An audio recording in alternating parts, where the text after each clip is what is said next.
Okay, so that's right. Yep, Yeah. great. Just make sure that the right. Oh, the camera isn't on. Oh, no. Hmm? The camera's not on. Yes, Yeah, it's right here. Oh, it did. Okay. That's. Yeah.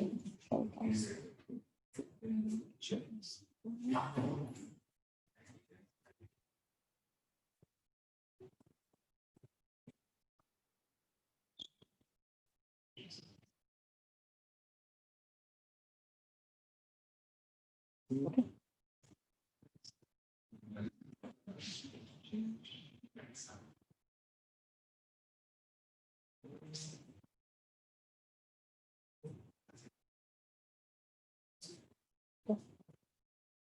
I think I can probably handle it next time now that because the problem was I couldn't get the camera to start and I didn't, but now I know to look in the video settings. So I appreciate you guys being proactive, but I think I got it on Tuesday. So thanks, guys. All right.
Okay, good afternoon. Let's get started. So I want to start today by reviewing what we covered on Tuesday and sort of expanding on it a little bit, and then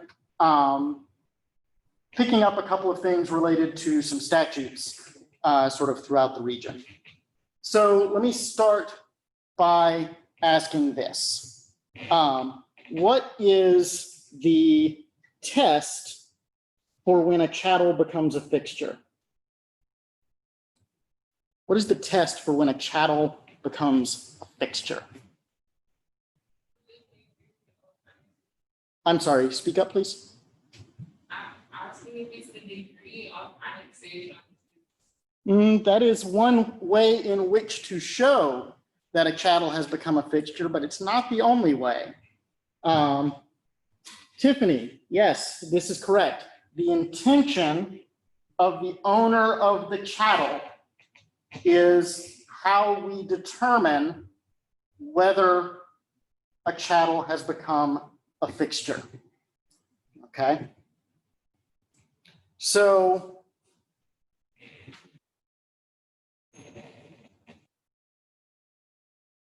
let's say that we have a landowner, right?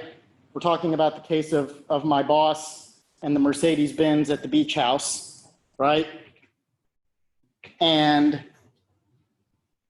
how do we manifest the intention for that Mercedes-Benz to become a fixture? The degree of annexation is one way. What are some other ways?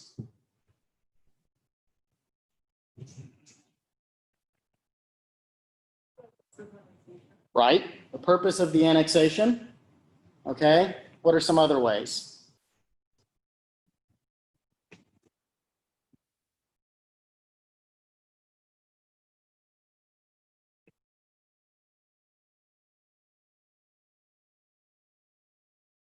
What about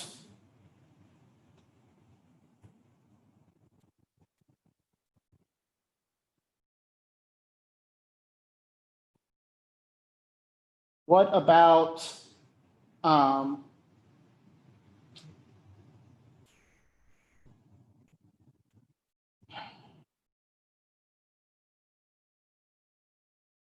sorry, I got pulled into meetings all day, so my notes are not as extensive as I'd like them to be, and I'm trying to remember what I read.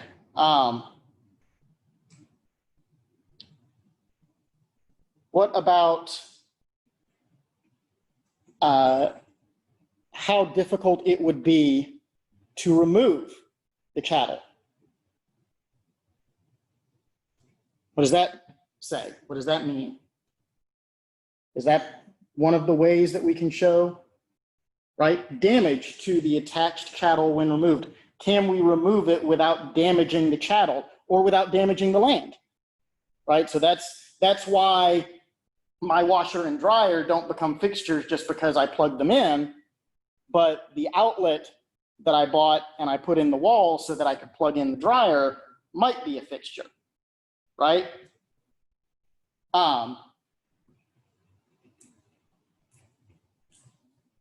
What other ways are there to show intention? Two more.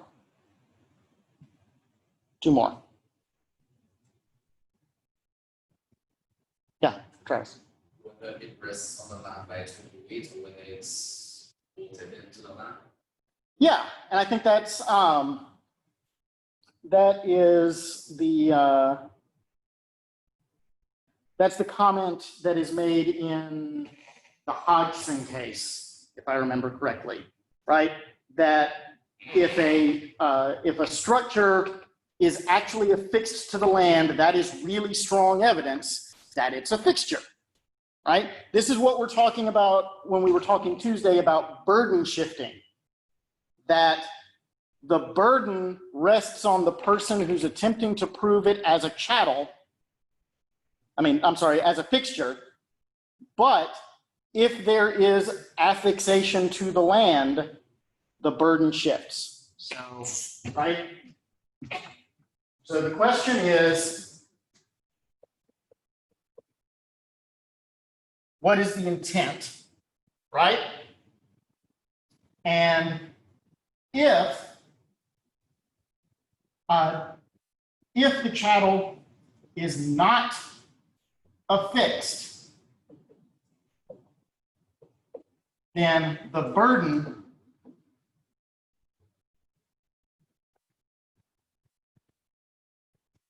if the chattel is not affixed, then the burden of proof lies on the person arguing it's a fixture. But if the chattel is affixed, then the burden lies to prove that it's a chattel, right? My handwriting is not great, fair warning. It's going to be like this all semester. So, last method of proving intent. Last method of proving intent. Think back to the Happy Holidays sign that was part of my parents' house that the prior owner took with them.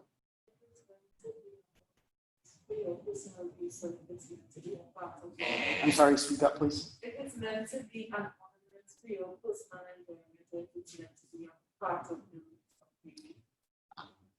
I mean, yeah, I think that's a piece of it, but that's not the type of evidence that we're looking for. Yeah, Travis.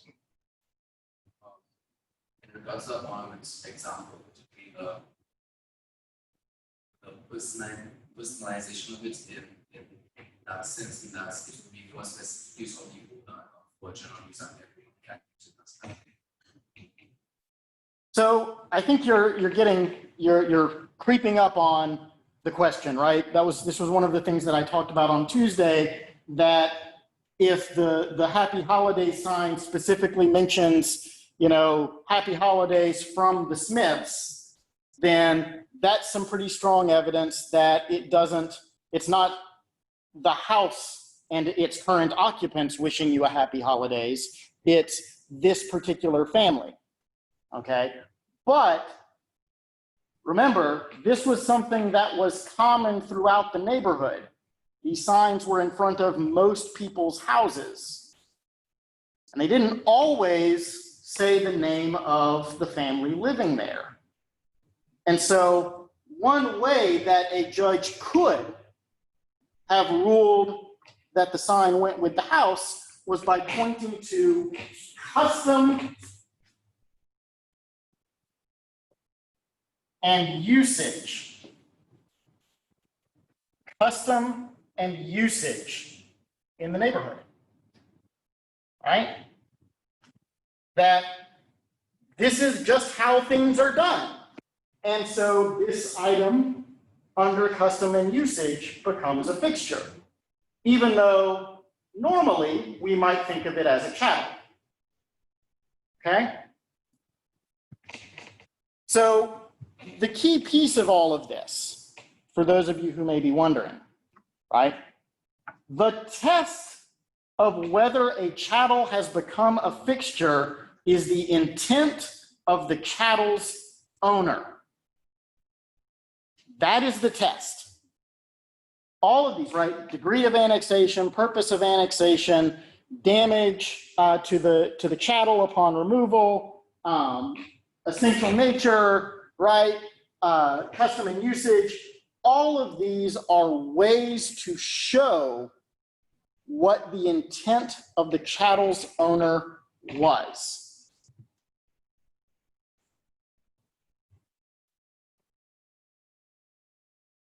Okay.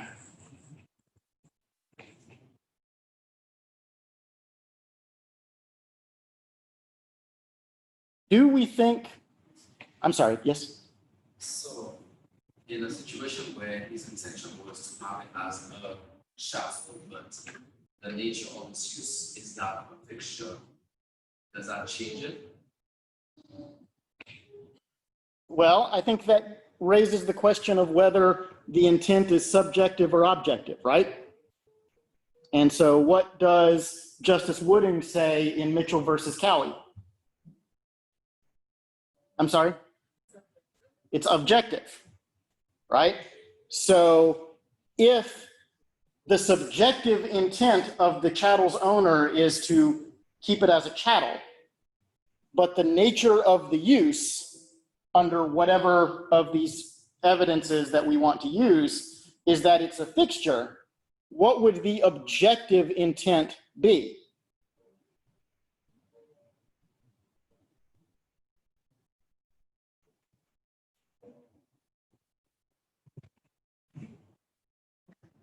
Exactly, Tanaj, that it is a fixture. If you meet the standard for being a fixture under the test, right? If you produce evidence that the use was as a fixture, we have proven intent because we are not questioning the subjective intent of the owner. We are questioning the objective intent. Make sense? Okay. Okay.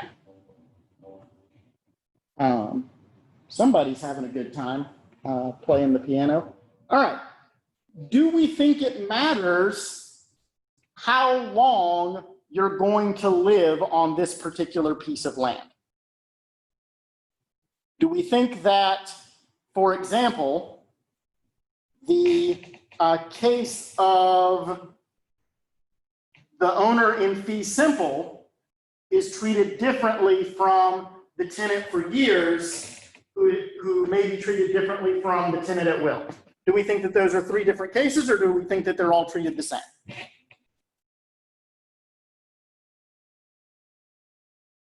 Maybe three distinct cases because each one have a different level of interest in that land. For example, someone who has a current ownership right now will be using it now, but if it's no will, it's not theirs yet until that will the land. So would it be separate cases for each one? I think that's right. I think that's right, right? And this is one of the things that is mentioned in one of the cases. Oh, Lord. As you may have noticed, right? I'll go ahead and let you guys in on a little secret. Case names, not always the things that remain in my mind. And so I want to be clear with you guys that that is not what I expect from you either. So if you have the principles down, I am not going to be super concerned if you can tell me the name of the case that the principle comes from, okay? Because I probably can't tell you the name of the case that the principle comes from. But the principle is that the owner in fee, right, the owner in fee simple can almost be presumed to have intended to create a fixture because they don't have any future plans to get rid of the land. They don't know that they're going to get rid of it. Or if they do, they're planning to improve it for the purpose of selling it at a higher price, right? For the tenant at will, right, it's almost exactly the opposite. Anybody have an idea where this is going? Monique, you nodded, but do you want to answer, or do you just want to say, oh yeah, I totally know? It's okay if you, what? Is it because he's a tenant? This is a tenant, they have the intention to stay. I'm sorry, say that again. Because they are the tenants, they didn't intend to stay there for a long period of time, so it wouldn't be affected. I mean, so let me back up and ask a different question. How long is the tenant at will going to stay on the land?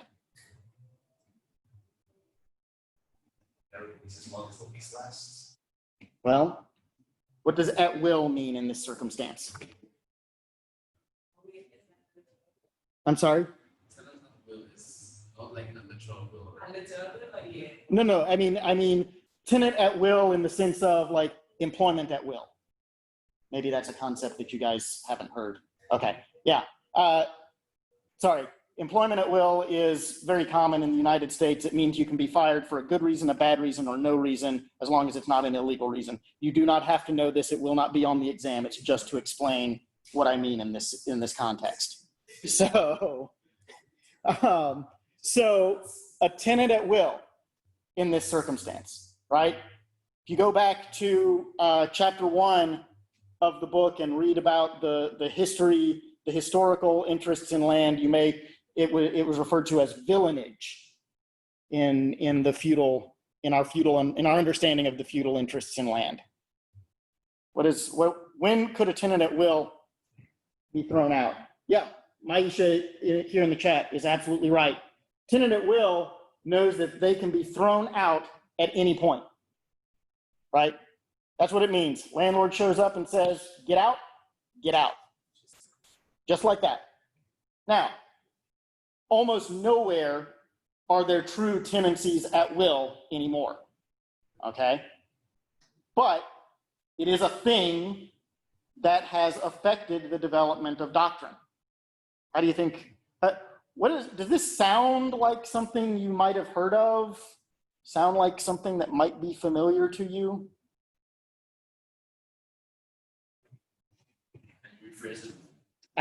I'm being obtuse on purpose. So I promise I won't hide the ball forever, but I'm being obtuse on purpose to see if you can get there.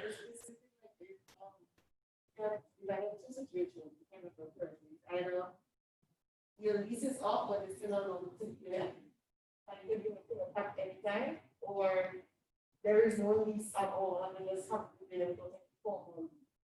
Right, both of these are types of tenants at will, right? the holdover tenant who has exhausted their lease but is now just sort of sticking around, and the tenant who has no lease. These are both examples of tenants at will, with the understanding, and this is not something that I just want to make sure that we understand, that in 2020, in almost every jurisdiction, even holdover tenants and tenants without a lease do have certain notice rights. Okay, so one way that those may be structured is you may be entitled to as much notice as your frequency of payment. So if you pay rent monthly, you're entitled to a month's notice. If you pay rent weekly, you're entitled to a week's notice, right? That's very common. But at the common law, a tenant at will has no right to notice. I can show up at my tenant's door and say, okay, you got 20 minutes, and after that, whatever's left in the house is mine. Or I can say, get out, your stuff is mine. Under the common law, absolutely. Right? Now, there are statutes that protect tenants from that sort of thing now, but under the common law, that was absolutely legal and not uncommon. Right? And you're the lord of the manor, you're gone. Maybe with only the clothes on your back. So, do you think that a tenant in that situation intends to install fixtures? Probably not. Probably not. Seems unlikely. So let's look at the middle case, right? The tenant for years. So this is a person who has a lease, it has an end date. Maybe there's a renewal, that's a modern thing, but you know, there's a date at which the lease ends, and the tenant does not know what happens after that date. But they know that until that date, they have a secure interest in this piece of land. Do you think that they intend to install fixtures?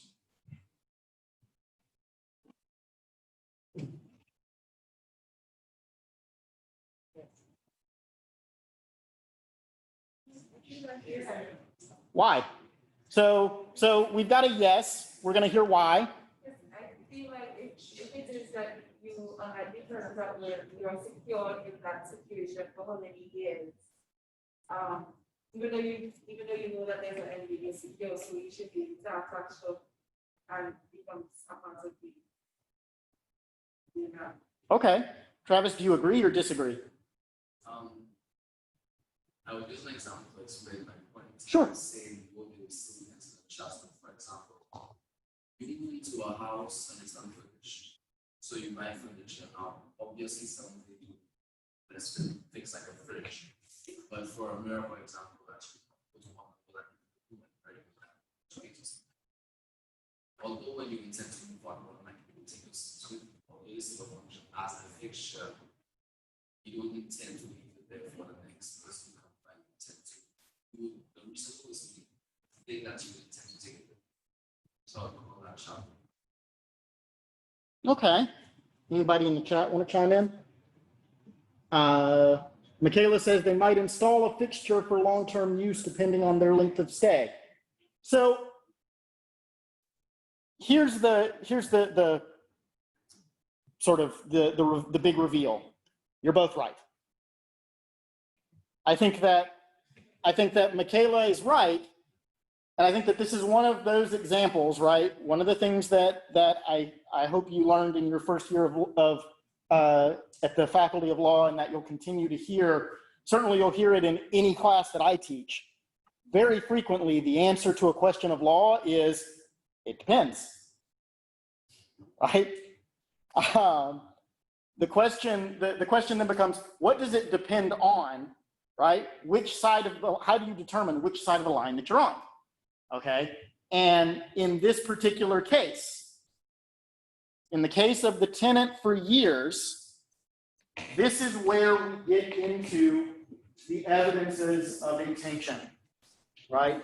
The degree of annexation, the purpose of annexation, the amount of damage caused by removal, right? Custom and usage, right? All of these essential nature of the land, right? Do we think that a tenant who has a 1-year lease intends for a fence to become a fixture? I think that there's a strong possibility that that's correct, right? Maybe it turns out that the objective intent is that it's a fixture because of the burden distribution through affixation and whatnot. But subjectively, I think that's the intent, right? A 1-year tenant does not intend to add permanent structures to the land. What about a 3-year tenant? Just a second. Okay. What about a 3-year tenant? Would their fence be intended to be permanent? 3 years, maybe, right?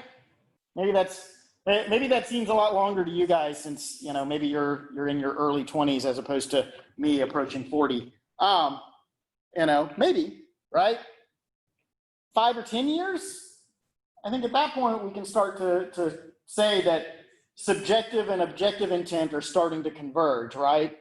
That if the objective intent suggests that it's a fixture, probably that was what the tenant intended as well.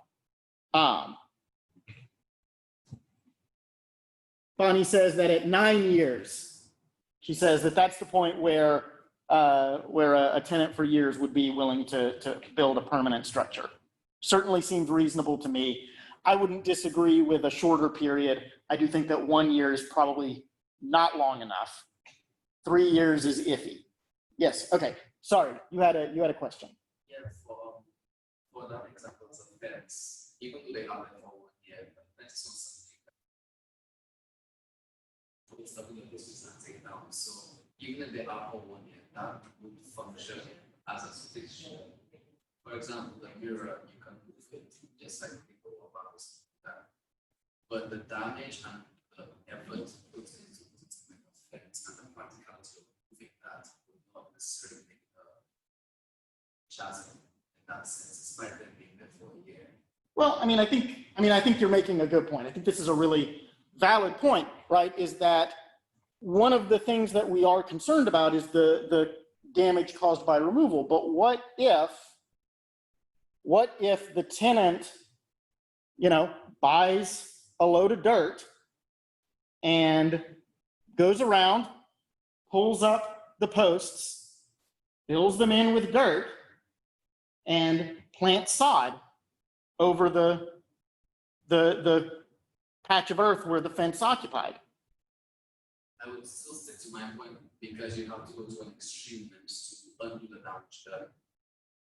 That makes sense. For a mirror, it's not that much of a damage that be that extreme that you have to go to, because then you have to buy it, plant the soil in every single post and fence was placed in, and all what you have to do to make it back to where it was before the fence.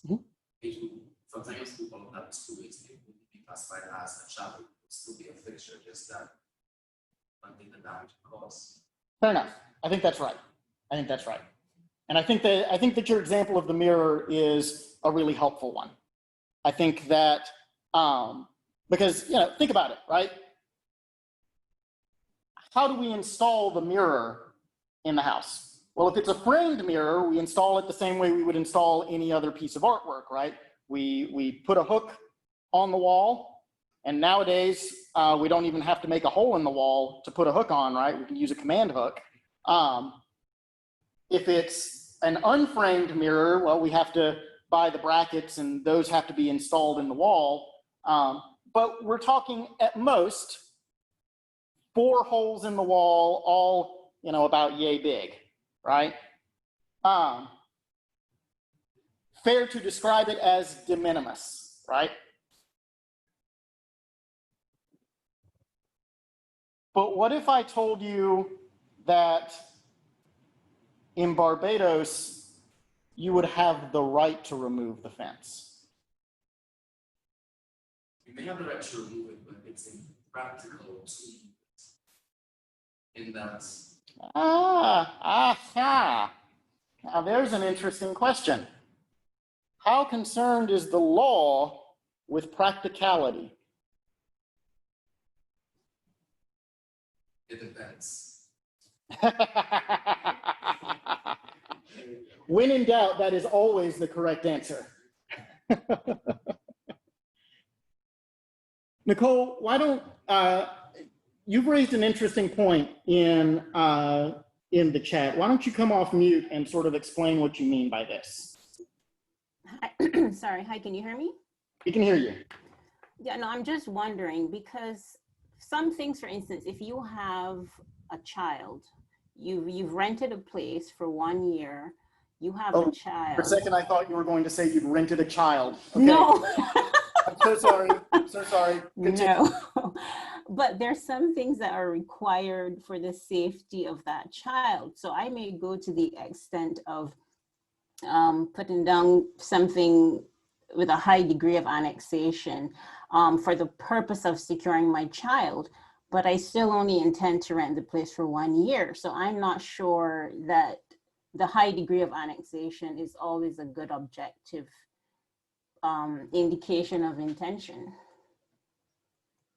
So before I move on to the statutory right that I teased a second ago, I think this is a really important point, right? In that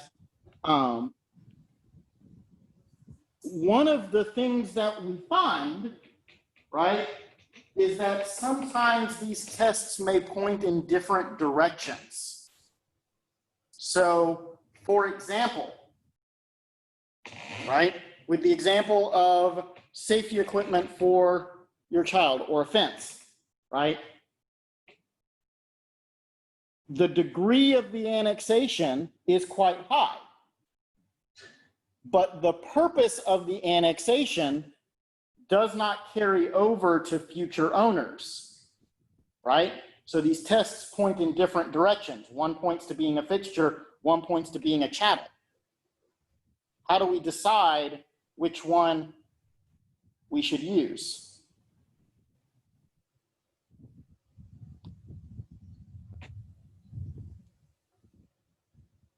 Here's the dirty little secret that nobody in the Faculty of Law or any law school will ever tell you, because it's something that only social scientists will say. Judges make it up. Judges make it up. There are cases where the law and the facts will point you to two different outcomes. And in those cases, judges just decide. They just decide. There is no rhyme or reason to it. Sometimes you'll win, sometimes you'll lose. There you have it.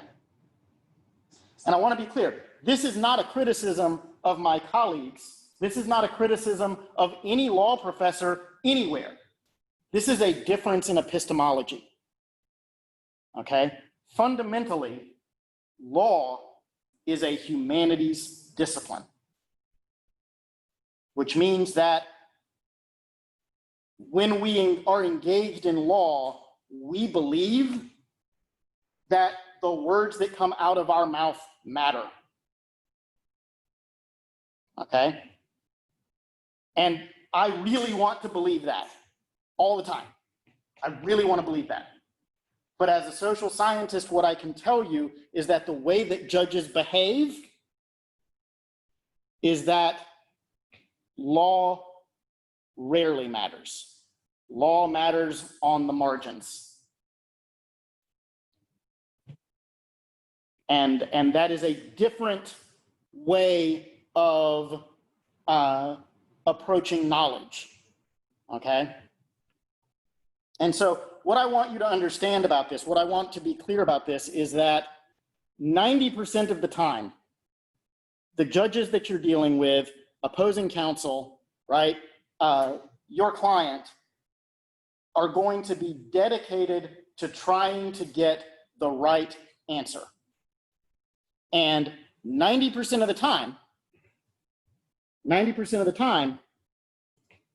the law and the facts get us to one answer. And we can rely on the judges to reach that one answer. But in those marginal cases where things are in equipoise, the dirty little secret is that judges do what they want.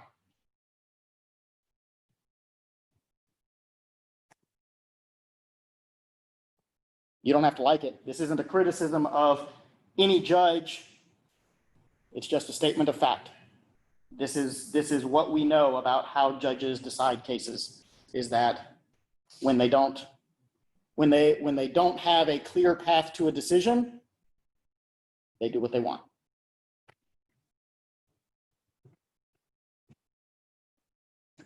Nicole, you're absolutely right. Judges do make law. And in common law jurisdictions like Barbados, like the Commonwealth Caribbean, that is an accepted thing. Okay? But they can be overruled. And that brings us to the last thing that I want to talk about today. Well, maybe not the last thing, because we're moving a little faster than I expected. But that is that there are certain countries in the Caribbean that have afforded tenants rights to remove fixtures. Yes, under statute, right? So under statute, yeah, go ahead. Is that the tenants have the right to remove fixtures at their place? Yes, not like you can run around willy-nilly removing any fixture that you find. No, fixtures that you install as the tenant, you have the right to remove under certain circumstances. Yes, thank you for clarifying that. So, But would that mean they have to, again, place it down, just like, for example? that is part of the condition on that attaches to the right. You do have to repair any damage associated with the removal. So if you remove the fence, you have to fill in the holes and put down the sod. Okay? You also have to provide notice to the landlord that you're going to be removing, and the landlord has the right to buy the fixture from you rather than allow you to remove it. Which jurisdictions are those? I know that Belize and Barbados have it. I believe Guyana as well. So if anybody wants to chime in the chat, the question was, which jurisdictions afford a statutory right to remove for tenants to remove fixtures? Now, one point that we want to make is that there was a common law right to remove certain fixtures that a tenant had installed. So, for example, if you if you lease, right, not purchase, if you lease a barren piece of property and you built a pub on this piece of property, at the end of your lease, under the common law, you had the right to remove the pub because it was for a trade purpose. For a trade purpose. So the statute overrides this common law, and so now you have the right. It's a godsend for residential tenants because you now have the right to remove fixtures that you've installed for your personal use. Okay? It's not great for commercial tenants because you no longer have an unrestricted right to remove your industrial or trade fixtures. You have the landlord has the right to say, stop, I'm going to buy it from you. Yeah. Does a tenant have a right to the land the same way how the landlord has the right to the fixture? I'm sorry, say that again. Does the owner of the fixture have a right to the land the same way how the landlord has a right to the fixture, in that saying that I can buy this from you? Can the owner of the fixture make an offer as well? like by law? That is not contained in the statute, but there's certainly nothing that would prevent it, right? Because that would just be a land transaction. That would just be, hey, you know, but the landlord's right is in the nature of a taking. Okay, so they can force the tenant to sell the fixture, and if they can't reach an agreement on a fair price, the court resolves the fair price, and then the landlord pays it to the tenant. There is no converse right to force the sale of the land. But you can always offer to buy, right? That's always an option. Okay.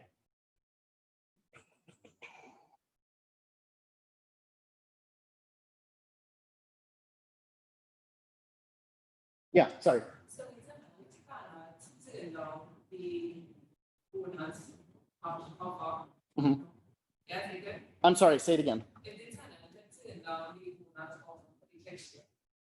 Could be, Oh, no, the tenant can turn down the owner's offer, but if the owner presses the matter, they can go to the magistrate's court, and the magistrate's court will determine the fair price.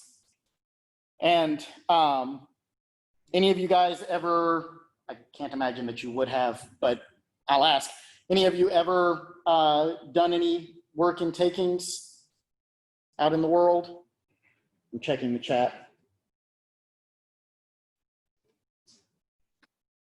Yeah, it's, So it's like, what you're trying to say is that once the landlord wants to buy it, he can give you a price, but once he wants to buy it, he can say, yes, he will buy it. Want to sell. yes, the only issue before the magistrate will be what is the fair price. And the risk of this, right? The thing that you run the risk of if you go to the magistrate as the tenant is, what if you got offered 10,000 and the magistrate goes, it's only worth 5. I mean, given the fixtures. No, the tenant, not the landlord. The landlord is like, great, I paid less, you know, but the tenant is the one who determines whether we go to court, because the tenant can decide to take the landlord's offer, right? But if the tenant says, no, I don't like this offer, then we go to the magistrate. Okay? So there would never be a situation where the. Hang on, there's a question in the chat, but so I want to put a pin in that. Michaela, you asked what is that, but I'm not sure when you asked it. So can you come off mute and ask what you're asking about? I was asking, you asked if we had done work in something, and I was wondering what you were talking Oh, in takings. Yeah. Takings is just the mechanism, it's just the area of law where the government expropriates. And they can expropriate land, they can expropriate resources. In a lot of countries, they're obliged to pay an appropriate price. Sometimes they can, sometimes they can just snatch it up, right? So this was in the UK, right? This was what was done with the coal mines, was that they were nationalized and they were taken away from private owners and held by the state. And then later Thatcher privatized them again, right? Sold them back to private owners. So I'm sorry. Now you had a question, and I'm sorry, remind me of your name. Here. Here, okay. Yeah, so just asking if there would never be a situation where the tenant is deprived of its land without any remuneration for the land. So if I refuse, if I say don't, and I'm not saying I don't want money, I want my property, there would never be a situation where he says or the court decides, well, he's offering this, you don't want it, you're not taking it, but he still will have, he still can take the land. I mean, so the court is going to, I mean, I've not read every case on this issue out in the world, but my understanding of the statute is that the transaction is going to happen. The landlord is going to get the fixture at the end of the process. The only question for the magistrate is, what's he going to pay for it? And so once you're in the magistrate's court under the fixture removal statutes, you're losing your property as the tenant. It is going. The question is, how much are you going to be paid for it? Does that answer your question? Okay. This is very fair. I mean, it's fairer than the doctrine of now it's mine and you get nothing, which was the common law doctrine. So, maybe, you know, law is an incrementalist process, right? As Dr. King said, the moral arc of the universe is long, but it bends toward justice. In 2020, I'm inclined to say that to the extent the universe has a moral arc, it is bendy in a lot of directions. But you know, the idea is that we are building a fairer and more just world a little bit at a time.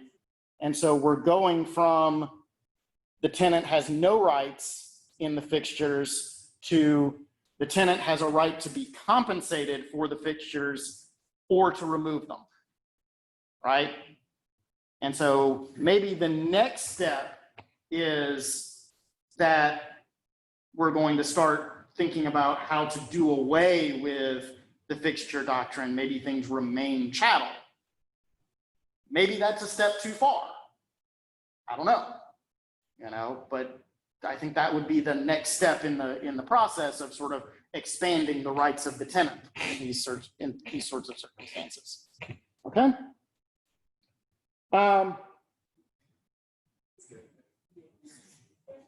Yes. What if the, using the example that you gave in terms of the pub, I think, was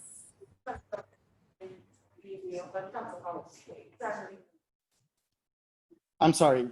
Why don't you pull your mask down? What if the pub was constructed in a manner like a Chatham House, where it can be moved from where it is? Yeah. So this is sort of where all of this doctrine is going in the Caribbean, is we're trying to deal with the problem of chattel houses. Okay. And it's not, and chattel houses aren't a problem in the sense of, oh, we've got all these chattel houses. It's how does the doctrine solve this issue in a manner that protects the interests of everyone involved and leads to something that, in a certain light, when we squint at it, we might call justice, right?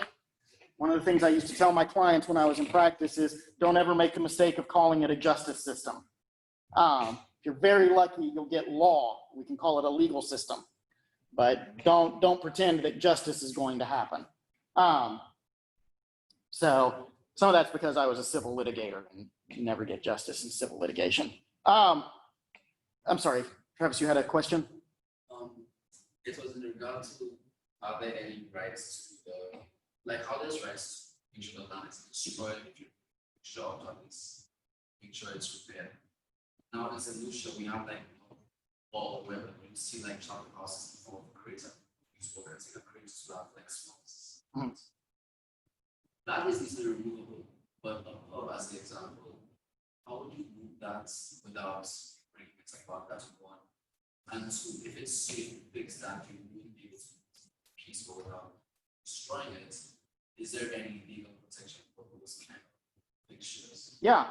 And I think this was part of one of the problems with the common law doctrine is that it didn't incorporate these sorts of issues, right? It did not acknowledge the possibility that you might have a tradesman who was building a permanent structure to conduct their trade in on a piece of land they didn't own, right? That was a situation that the common law could not comprehend.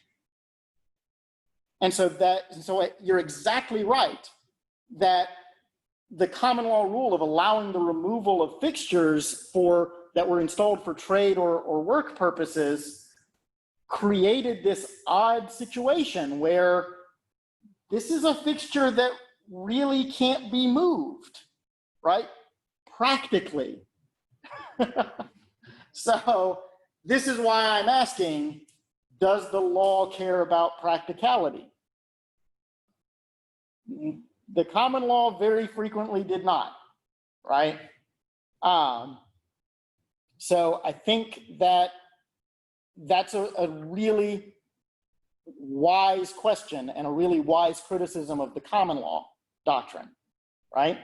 Doesn't mean that the statutory fix of expanding residential tenants' rights and drastically reducing commercial tenants' rights was the right solution, but it was a different solution, okay?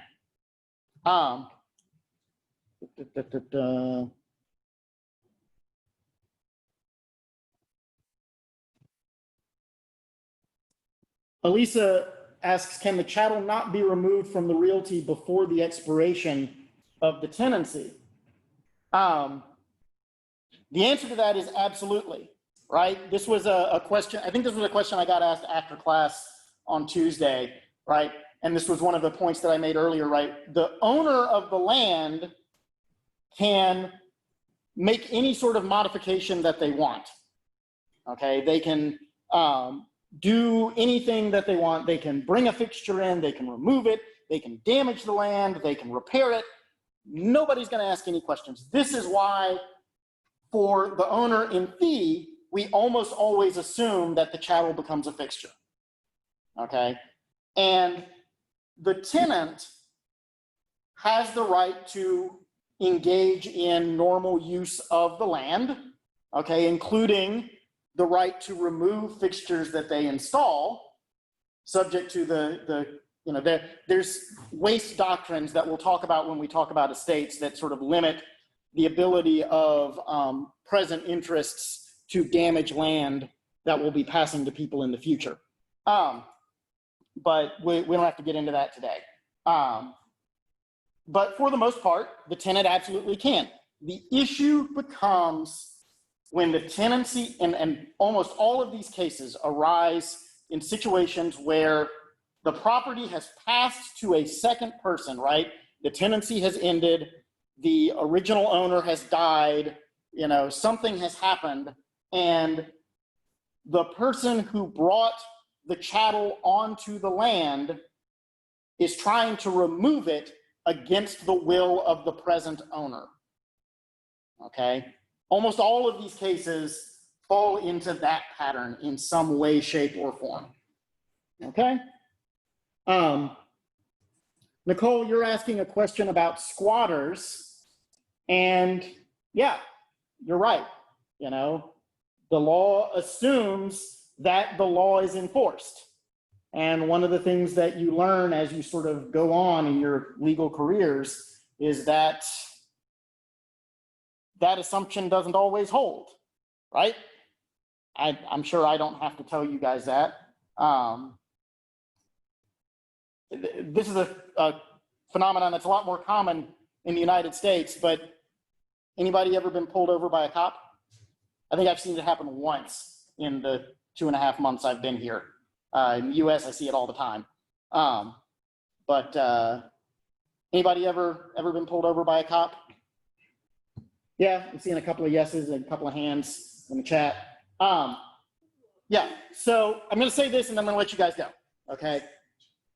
The decision to let you off with a warning is the decision not to enforce the law is the fundamental power of the state. The decision not to enforce the law is the fundamental power of the state, okay? And by the way, that's Giorgio Agamben, if you are interested. He's the theorist who made that argument in a book called State of Exception.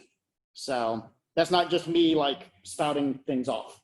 All right, thanks so much. I'll see you guys on Tuesday. Reminder that all tutorials next week are canceled because Monday is Yom Kippur.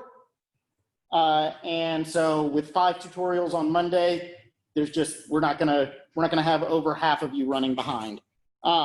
So no tutorials next week, and we will pick back up on Tuesday. So see you guys then, and I'm waving at my screen. So,